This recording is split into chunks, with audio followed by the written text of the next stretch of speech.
So we begin this morning in the Middle East as the military carries out a second night of airstrikes against Iran. Greg Palkot joins us live from London with the latest on Iran. Greg. Lawrence, Brian, gang. President Trump promised it, and the U.S. military delivered. Another night of airstrikes against Iran. CENTCOM saying some 90 sites were hit, including port cities along the Persian Gulf coast, an airport, and bridges further inland. The second night in a row of U.S. targeting. And that was followed again by Iranian strikes against U.S. military locations in 3 Gulf nations, Kuwait, Bahrain, and Qatar.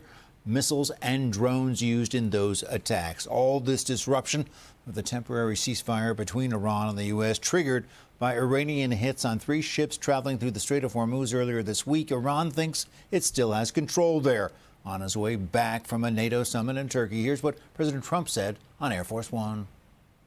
They're sort of crazy, to be honest with you. They're sort of crazy.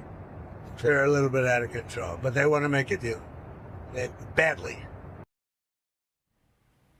In response, Iran's top negotiator, Mohammad Bagher Ghalibaf, posted, America still hasn't learned that bullying and breaking promises are no longer cost-free. Let me put it plainly, if you strike, you'll get hit.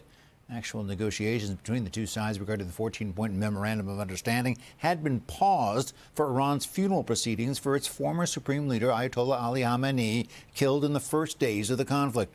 The body, which had been carried in processions in next-door Iraq as well as Iran, is set to be buried today in his hometown of Mashhad. Folks, it's not clear whether all of this means the restart of full-scale conflict. Trump did add that anything that happens is going to happen very fast. Indeed it is. Back to you. Well, thanks so much, Greg. Thanks, Greg. So what is it, 90, and then the day before 70, so over 150 strikes in 2 days.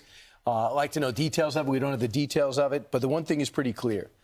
Whoever signs the 60 days memorandum of understanding on the Iranian side, they won't have any power. So we should not even pretend that they do. So let's just say the speaker's sincere, the foreign minister's sincere, that they hate us, but they don't want to fight us. They want to be able to unfreeze their funds. They want to be able to sell their oil at market rate. And let's say they want to control the strait, but they know that that would be problematic. The guy that's making the decisions is a guy from the IRGC, this Ahmed Vahidi. So we should not sit down with anybody else. This guy's as evil as it gets. But if we don't deal with him, we should not deal with anyone, because the supreme leader's too scared or too disfigured to come out of his bunker. He doesn't even go to his dad's funeral, so forget about him. So it's about this guy who's running the Quds Force and the IRGC.